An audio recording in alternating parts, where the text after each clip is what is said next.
Hello guys, welcome back to my channel. तो कैसे हैं आप सब लोग? उम्मीद करते हो ज़बरदस्त मस्त इंजॉय कर रहे होगे। तो गाइस, आज हम देखने जा रहे हैं भगवान जगन्नाथ जी बिहार आए, उसके बाद जो हुआ।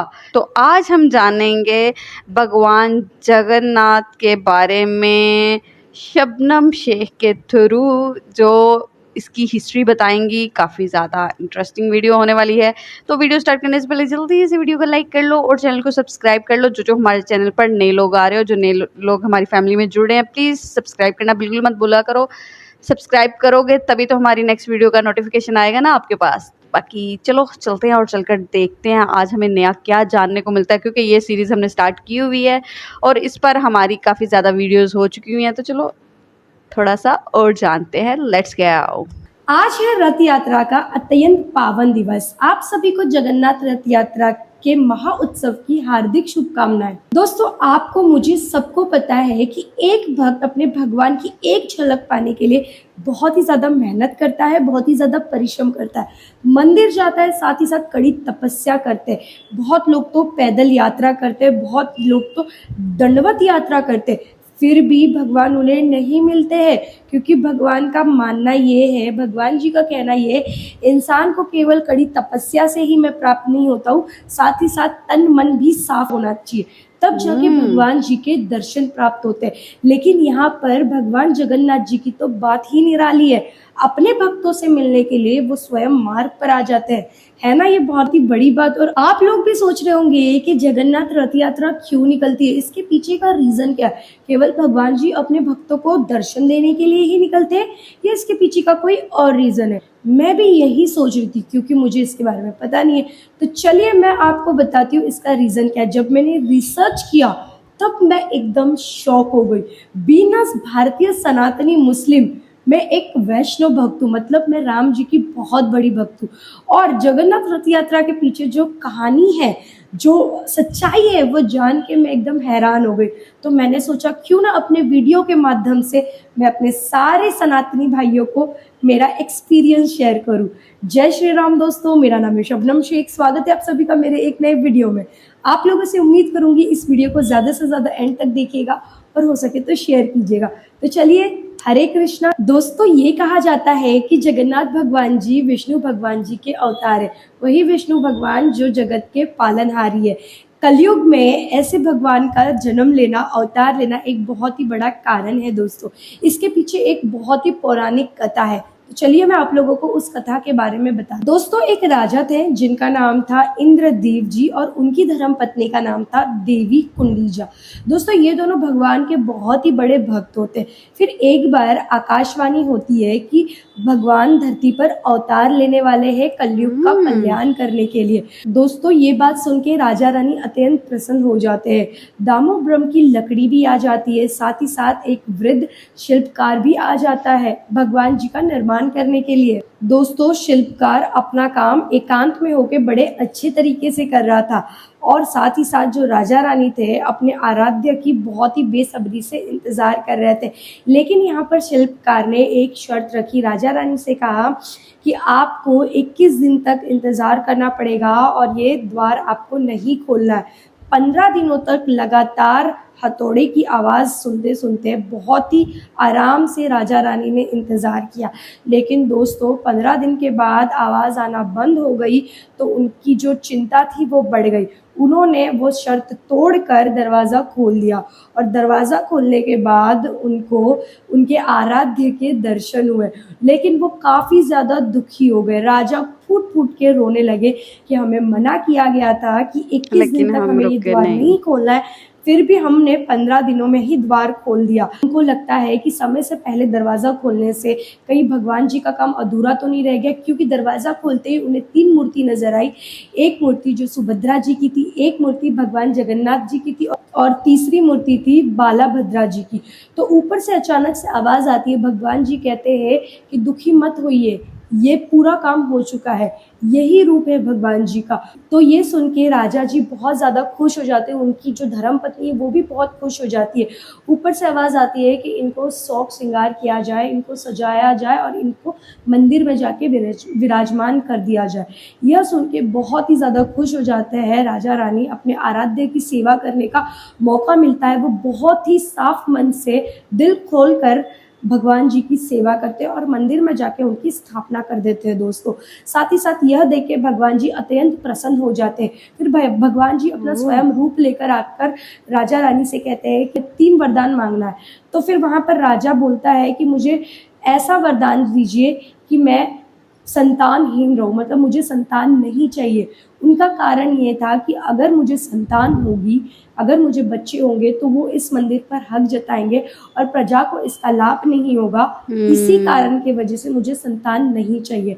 भगवान जी अत्यंत प्रसन्न होकर उनकी ये मनोकामना पूरी कर देते हैं। दूसरा वरदान राजा इंद्रदेव भगवान जी से ये मांगते हैं कि आप हमेशा दिन भर में हमारा जो भी प्रसाद है भोगे स्वीकार करते रहिएगा, हमेशा खाते पीते रहिएगा। ऐसे उन्होंने भगवान जी से मांगा। भगवान जी ये सुनकर बड़े प्रसन्न होते हैं कि इन्होंने फिर एक बार दूसरा जो वरदान था जगत के हित के लिए और भक्तों के कल्याण के लिए मांगा। तीसरा उन्होंने वरदान ये मांगा कि पूरे दिन भर में आप केवल 3 ही घंटा विश्राम करेंगे और बाकी समय अपने भक्तों को दर्शन देते रहेंगे, उनको पावन करते रहेंगे। इस प्रकार से भगवान फिर एक बार प्रसन्न हो जाते हैं कि तीनों के तीनों वरदान इन्होंने जो राजा जी ने जो और भक्तों के कल्याण के हेतु ही मांगा है। तो उन्होंने तथास्तु कहा। लेकिन वो देखते हैं भगवान जी कि उनकी जो बीवी है, धर्म पत्नी है, वो काफ़ी ज़्यादा चिंता में है और उनके मन में कुछ प्रश्न उत्पन्न हो रहे, लेकिन वो कह नहीं पा रही है। फिर भगवान जगन्नाथ जी उनके बीवी से, धर्म पत्नी से पूछते हैं कि आप हमसे कुछ पूछना। रानी कहती है कि मेरे पति ने संतान न पाने का वरदान मांगा है और हर महिला की इच्छा होती है कि उनका संतान हो। मैं तो इस चीज़ से वंचित रह जाऊंगी, साथ ही साथ हमारे बुढ़ापे के लिए, और मैं अगर मर जाऊंगी तो हमारे श्राद्ध के लिए कोई संतान नहीं होगा। बस केवल इसी बात का मुझे चिंता है। तो भगवान जी तो है ही जगत के पालनहारी, उन्होंने ऊंचे स्वर में कहा कि माता आपको चिंता करने की कोई ज़रूरत नहीं है, मैं आपका बेटा हूँ और साथ ही साथ जो बालाभद्रा जी है ये भी आपके बेटे हैं और मैं आपको वादा करता हूँ कि मैं आपका ख्याल रखूंगा, साथ ही साथ आपको साल में एक बार मिलने ज़रूर आऊँगा, आपके श्राद्ध का भी कार्य मैं ही पूरा करूँगा। ये सुन के रानी अत्यंत प्रसन्न हो जाती है कि भगवान सही में बहुत ही दयालु है और जो मांगा जाता है भगवान जी से वो स्वयं भगवान जी उन्हें देते हैं। इसीलिए हर साल जगन्नाथ रथ यात्रा होती है दोस्तों, क्योंकि भगवान जगन्नाथ जी, हर उनकी बहन साल मिलने सुभद्रा जी आते हैं। और उनके भाई बालाभद्रा जी तीनों एक साथ जाते हैं गुंडीचा मंदिर के पास, जहाँ पर उनकी मौसी माँ रहती थी, देवी गुंडीचा रहती है। मतलब इस प्रकार भगवान जी ने जो वादा किया था रानी जी से, वो वादा अपना पूरा करते हैं। इसी तरीके से वो भक्तों को भी आशीर्वाद देते हुए, दर्शन देते हुए अपने मार्ग से जाते हैं और उनका श्राद्ध का भी पूरा जो प्रतिक्रिया होता है, कार्य होता है, वो भी पूरा होता है और वो उनसे मिलने भी जाते हैं। तो है ना दोस्तों, बहुत ही बढ़िया बात। दोस्तों जहाँ तक मैंने पढ़ा है, सुना है, मुझे ये पता चला है कि सनातन धर्म में जितनी भी चीज़ें हुई है, जैसे रामायण हो गया, महाभारत हो गया, उससे पहले भी जो चीज़ें हुई है वो ना किसी चीज़ से लिंक है। आप अगर देखोगे ना, रामायण लिंक था महाभारत से, महाभारत लिंक है कलयुग से, मतलब बहुत सारी चीज़ें हैं। ऐसा ना आप अगर मिलाने जाएंगे ना कड़ी तो से सारी कड़ी जोड़ चीज़ें रही है मिलते सारी। जाएगी गोल। जो बोलते हैं ना सर्कल में जोड़ोगे तो आपको पूरी गोल नजर आएगी, जो कहते हैं दुनिया भी गोल है। तो ये चीज़ें ना बहुत ही ज़्यादा अच्छा लगता है मुझे, और ये नया इन्फॉर्मेशन मुझे सीखने मिला, पढ़ने मिला, और आप लोगों को जो मेरा एक्सपीरियंस था मैंने शेयर किया। अगर मैंने कुछ भी गलत बोला है या मेरे से कुछ छूट गया है तो प्लीज़ आप लोग मुझे कमेंट सेक्शन में सही करना। और चलिए मिलते हैं किसी अन्य वीडियो में, जब तक के लिए जय हिंद, जय भारत, जय हिंद की सेना, love you all, take care, Allah हाफिज़। और जगन्नाथ जी का नाम जगन्नाथ इसलिए क्योंकि वो पूरे दुनिया के लॉर्ड है, जगन्नाथ लॉर्ड जी। हरे कृष्णा। सुपर्ब। अच्छा, मैंने इतनी वीडियोस देखी थी और मैंने जगन्नाथ जी की पूरी स्टोरी जो है वो जाननी थी, लेकिन हर स्टोरी में कुछ ना कुछ हट के और डिफरेंट सा कुछ ना कुछ पॉइंट्स ऊपर नीचे हुए थे। लेकिन ये स्टोरी मतलब बड़ी ही क्लियर तरह से जो है शबनम शेख ने जो बताई, जिस तरह से सुनाई, गाइज आप लोग करेक्ट कीजिएगा अगर कोई मिस्टेक हुई है, कुछ ऐसा है। लेकिन सुनकर जो मुझे चीज़ एक फ़ील हुई, क्योंकि कुछ वीडियोज़ में बताया गया था कि इस तरह से जो महारानी जी थी उन्होंने दरवाज़ा पहले खोल दिया था इस डर से, क्योंकि भगवान जो है अपना रूप चेंज करके आए हुए थे, तो उनको लगा शायद बूढ़ा आदमी है, कहीं मर ना जाए 15 दिन बाद, क्योंकि आवाज़ें आना बंद हो गई थी। तो वो इस चिंता में उन्होंने दरवाज़ा खुलवा दिया था। लेकिन जो है बताया जा रहा था कि पूरा जो है वो बना नहीं था। लेकिन इन्होंने बोला कि नहीं, भगवान ने फिर बताया था कि नहीं, पूरा बन गया हुआ है और आप लोग दुखी ना हो। और इस तरह से फिर उसके बाद उन्होंने 3 ख्वाहिशात पूछी, और 3 की 3 ख्वाहिशात अपनी जनता के लिए ये भगवान से मांग रहे हैं कि आपको औलाद ना हो, संतान ना हो, क्योंकि आगे वो आके हक जताएगी। मतलब इतनी गहराई से सोचते हुए इन चीज़ों को इस तरह से करना। और उसके बाद भगवान जी ने कहा कि मैं आपका बेटा हूँ, आप परेशान ना हो, मैं आया करूँगा हर साल, सारा कुछ। और इसी वजह से ये हर साल जो है ये मनाया जाता है, जगन्नाथ जी भगवान का ये सब आते हैं और इस तरह से किया जाता है। ओह! सारी चीज़ें कैसे, मतलब अगर हम सारी स्टोरीज़ को देखें जिस तरह से हमने जाना समझा, सारी एक दूसरे से जुड़ी हैं, हर एक की कड़ी एक दूसरे से जुड़ रही है, चीज़ें जो हैं मिल रही हैं एक दूसरे से। तो काफ़ी कुछ अभी तक हमने जान लिया है इस सीरीज़ के अंदर। अब भी बहुत कुछ रहता है जो जानना बाकी है।